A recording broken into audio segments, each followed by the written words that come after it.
Bismillahirrahmanirrahim.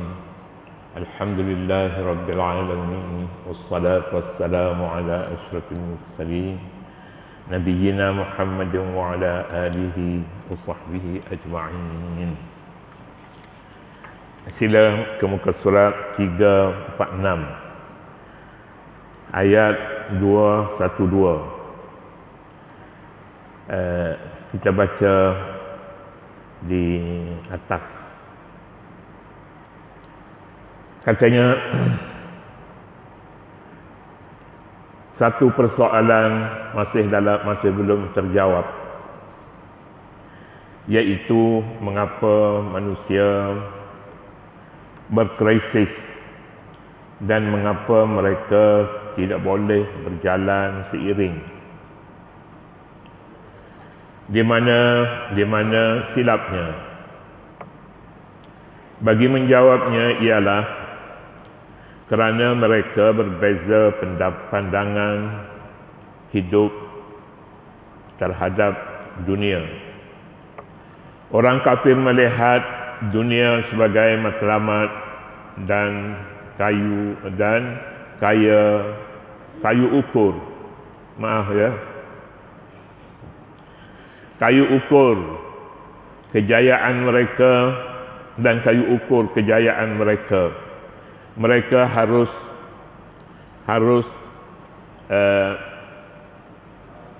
berpaut dengan dunia untuk hidup dan matinya. Sedangkan orang mukmin menjadikan dunia hanya jalan menuju akhirat sebagai ladang.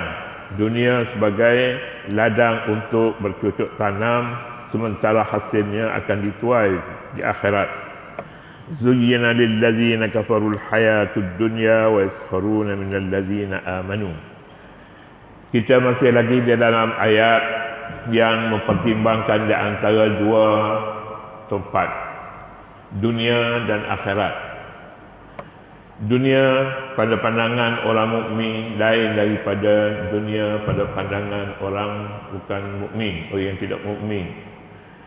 Beriman, mukmin dan muslim dalam setengah keadaan kita maknanya sama antara mukmin dengan bukan mukmin, mukmin dan muslim.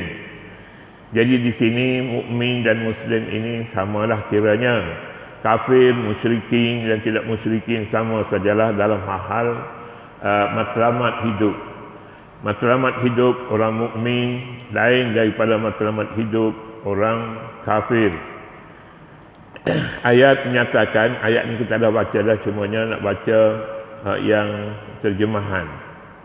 Zuyyina lillazina kafarul hayatud dunya wa yaskharuna minal ladzina amanu. Kehidupan dunia dijadikan indah dalam pandangan orang kafir dan mereka mempersendakan orang yang beriman. Ini dia orang kafir bila dia melihat kehidupan orang mukmin ini berbeza dengan kehidupan mereka. Matlamat mereka dunia adalah dunia. Yang disebutnya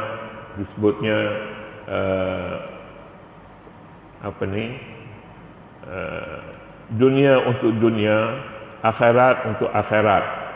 Kedua-duanya tidak bertemu. Jalan ke dunia lurus. Lurus maknanya tidak ada halal haram pada orang bukan Islam.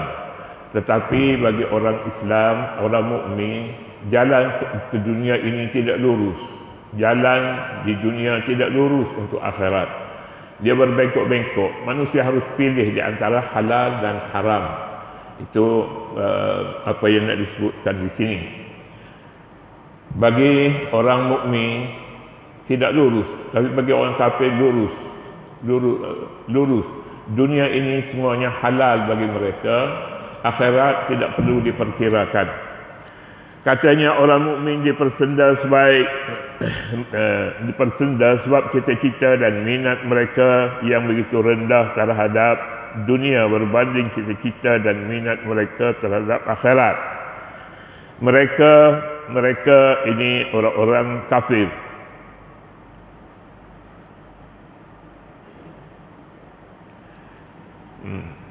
Mereka tidak terpesona dengan kemewahan hidup. Mereka ni orang mukmin lah ni.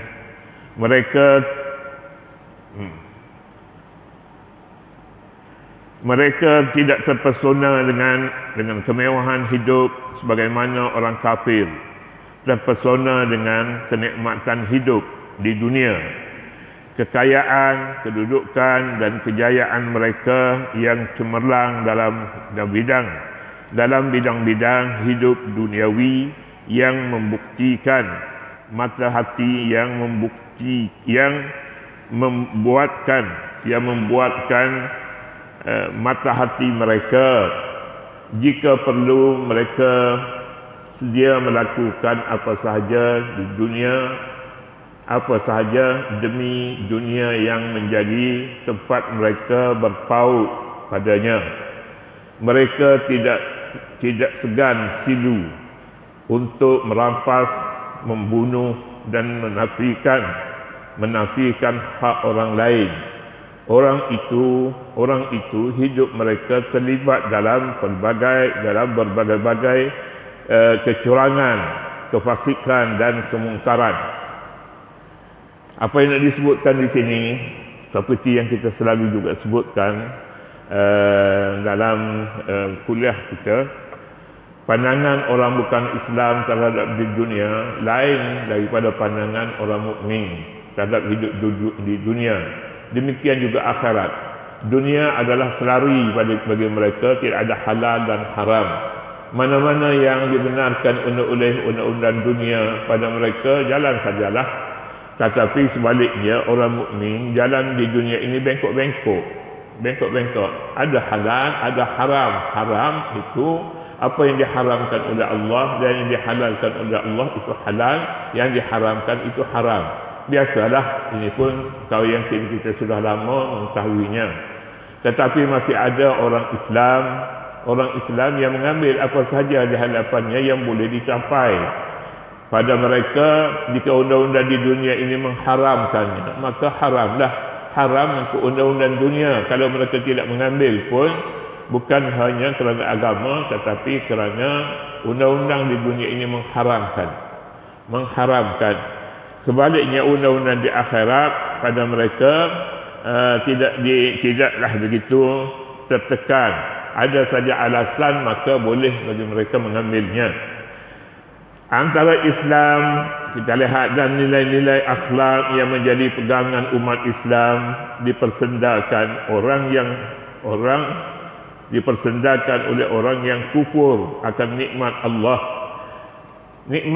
Kufur nikmat adalah satu jenis kufur. Kufur agama, kufur akidah adalah satu jenis kufur. Dua jenis kufur ini. Ada kufur separuhnya Islam dan separuh laginya di luar Islam kehidupan ini. Ada orang yang memahami bahawa kufur tidak ada beza sama ada nikmat ataupun bukan nikmat.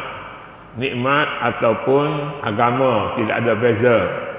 Nafsu adalah penentu kepada hukum, sama ada ingin melakukannya ataupun tinggal. Jadi bezanya mudah saja.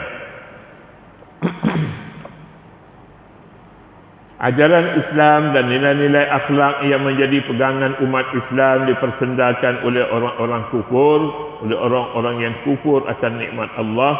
Mereka memandang Islam sebagai kolot, sebagai ajaran purba yang layak disimpan di dalam muzium.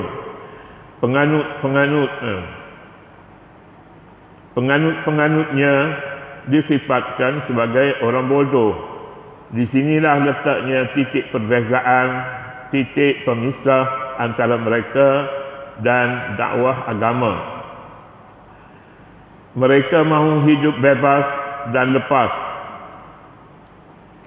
Ya. Bebas dan lepas. Sedangkan dakwah agama mahu mengawal dan mengendalikan urusan mereka. Mereka mahu menindas dan menekan untuk kepentingan mereka. Tetapi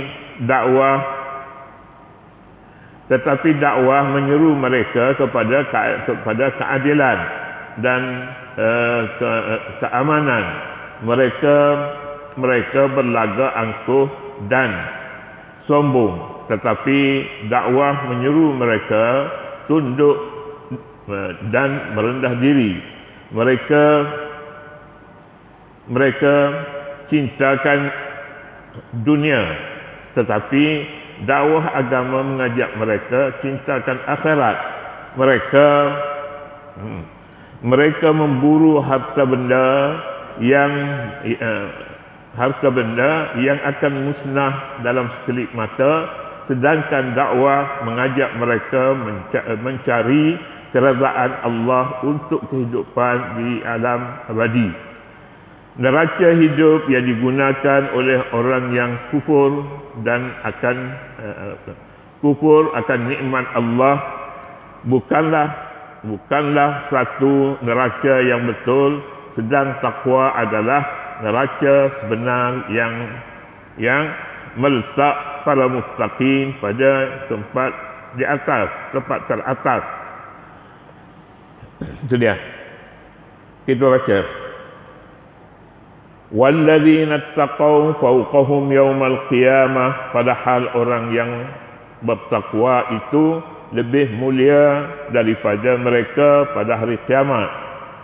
Fawqahum, di atas mereka, maknanya lebih mulia daripada orang-orang yang kufur, sama ada kufur nikmat ataupun kufur agama. Kufur agama ataupun kufur nikmat sama saja bagi orang Islam ataupun orang mukmin yang mengikuti dakwah Islam. Sebahagian mufassirin menghubungkan ayat ke-212 ini dengan insiden penyindiran ketua-ketua Quraisy yang kaya raya dan berlagak angkuh terhadap kaum muslimin. Mereka memandang rendah terhadap sahabat-sahabat Nabi seperti Bilal, Ammar, Suhaib dan Abdullah bin Mas'ud. Mereka bermegah dengan kekayaan mereka. Kerana itu Allah Subhanahu wa taala mengingatkan mereka bahawa kedudukan orang yang beriman adalah lebih tinggi daripada kedudukan mereka pada hari kiamat. Di dalam pada awal Islam, orang Islam terbahagi kepada dua. Satu kumpulan orang mukmin dan miskin. Ini golongan yang dipandang rendah. Dan satu lagi orang mukmin juga yang kaya, seperti Abdullah bin Mas'ud. Abdullah bin Mas'ud ini orang Abdullah bin Auf orang kaya. Jadi kedudukannya di dalam Islam pun dipandang tinggi, di luar Islam pun dia tinggi kedudukannya, bukan kerana akidahnya tetapi kerana harta benda mereka. Jadi dua kumpulan ini para sahabat pada zaman Nabi terbahagi kepada dua. Tetapi Abdul Rahman bin Auf ini, seperti mana yang kita baca di dalam sejarah, kaya tetapi pemurah. Tetapi ada orang yang tidak kaya, bagaimana nak jadi murah? Duit tak ada. Jadi ketika orang lain mempunyai peluang untuk berbuat kebajikan dengan bersedekah, membantu dan sebagainya, maka dia mendapat kedudukan yang lebih tinggi. Inilah dia perbezaannya dahulu, dan bila-bila pun jika dunia ini disalah faham, maka perbezaan di antara satu kumpulan dengan kumpulan yang lain wujud di dalam masyarakatnya. Tetapi pada zaman awal Islam, Nabi SAW dan sabdanya merupakan pemutus kata, dan Nabi mengambil peluang untuk membetulkan kepahaman ini. sehingga supaya orang kaya tidak menindas orang miskin dan orang miskin teruskan kehidupannya, dan Nabi tidak memandang bahawa orang miskin itu rendah. Dunia istimewa dengan istimewa yang diburu oleh orang kafir tidak mungkin dicapai tanpa dimasuki menerusi pintu masuk yang disediakan khas padanya. Pintu ini dijelaskan dalam ayat-ayat Allah dalam kitab suci yang tetap dan tidak berubah-ubah. Pedoman pertama pada pintu ini ialah al-wahdah. Al-wahdah maknanya bersatu di bawah bumbung Islam dan bakal membawa mereka kepada rezeki Allah yang mencurah-curah. Itu dia kepahaman di dalam Islam yang sebenarnya. Kemudian wallahu yarzuqu man yasha'u bighairi hisab, dan sesungguhnya Allah memberi rezeki kepada orang yang dikehendakinya tanpa batas. Rezeki di tangan Allah Subhanahu wa taala, bukannya di tangan manusia. Kalau duduk rezeki ini berada di tangan manusia, bagaimana jadinya? Jadinya orang-orang kaya akan merompak, orang miskin menjadi mangsa sebab dia miskin dan akidah mereka akidah Islam. Sekalipun Islam tidak menyuruh mereka menjadi miskin, tetapi itu terpulanglah kepada Allah Subhanahu wa taala yang memberi rezeki tanpa hisab kepada orang yang dikehendakinya. Bukan kepada semua orang dilayani, rezeki diberi sama sahaja, tidak begitu. Tapi sebaliknya Allah Subhanahu wa taala menghitungkan rezeki itu kepada siapa yang hendak diberi. Man yasha' kepada orang yang dikehendaki Allah tanpa batas. Tapi yang tidak dikehendaki, bersabarlah. Ini dunia ini begitu sifatnya. Sifatnya ialah rezeki tidak sama antara seorang dengan yang lain. Faktor rajin tak rajin itu faktor bekerja itu pada tempat lain duduknya, bukan yang menentukan harta. Ada orang yang tidak rajin bekerja, maka mereka miskin. Bukan alasan yang mereka tidak bekerja, Allah Subhanahu wa taala telah menentukan begitu. Jadi tidak wajar bagi orang membezakan kehidupan di dunia ini. Satu kumpulan kaya dan mewah hidup mereka, satu kumpulan lagi tidak kaya, miskin dan rendah kehidupan mereka. Allah Subhanahu wa taala tidak menganggap begitu. Kalau dah dianggapnya begitu, akan diberinya sama saja rezeki dalam dunia ini. Gajinya sama. Dia tak mengaji pun gajinya 3,000. Yang mengaji 3,000 juga ada, yang lebih rendah pun ada. Kan itu zalim. Allah Subhanahu wa taala disebutkan pada penutup ayat ini, wallahu yarzuqu man yasha'u bighairi hisab. Allah memberi rezeki kepada sesiapa yang dikehendakinya tanpa batas, tanpa hisab. Jadi kalau tidak ada hisab itu, dia bagi sajalah kepada sesiapa pun. Orang bodoh pun ada rezeki banyak, hak dia terima pesaka.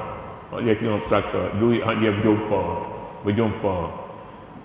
Emas misalnya, dia berjumpa di tengah jalan, dia tak masuk dalam tong masjid, dia bawa balik misalnya, dia gunakan diri dia, maka kayalah dia. Tetapi siapa yang membahagikannya salah guna terhadap wang yang ditemuinya, yang sepatutnya diselesaikan melalui jalan yang ada di dalam Islam, iaitulah wang itu. Ini wang yang jumpa di tengah jalan, wang tercicir. Wang itu tak boleh masuk dalam masjid, dalam tong masjid, tak boleh. Pasal apa kita nak masuk, kita berjumpa wang, katakanlah banyaklah wang itu, bolehkah kita selesaikan masuk saja dalam tong masjid, jadi halal lah untuk masjid? Tak boleh. Masjid tak sepatutnya menerima wang-wang yang belum selesai hukumnya, iaitu wang tercicir. Wang tercicir jangan masuk dalam tabung. Iklan dahulu, iklan mengikut caranya. Iklan tak ikut cara pun tak jadi juga iklan. Kemudian selepas daripada berlalunya beberapa hari ataupun tempoh yang tertentu, maka wang itu menjadi miliknya. Tetapi bila punya wang sebenarnya datang menyatakan wang yang hilang itu kepunyaannya, maka perlu dihantar, perlu dipulangkan tanpa mengambil faedah daripadanya. Tak itulah dulu untuk pagi ini, dan insya-Allah pada hari-hari yang lain kita aturkan pembacaan kita antara ayat dan penjelasan yang terkandung di dalamnya. Tak itulah dulu untuk pagi ini. Wallahu subhanahu wa ta'ala a'lam. A'udzubillahi minasyaitonir rajim. Bismillahirrahmanirrahim. Rabbana la tuzigh qulubana ba'da idh hadaytana wa hab lana min ladunka rahmatan innaka antal wahhab. Allahumma arinal haqqa haqqan warzuqna ittiba'ah wa arinal batila batilan warzuqna ijtinabah. Wa sallallahu 'ala nabiyil ummi wa 'ala alihi wa sahbihi wa sallam. Walhamdulillahi rabbil alamin.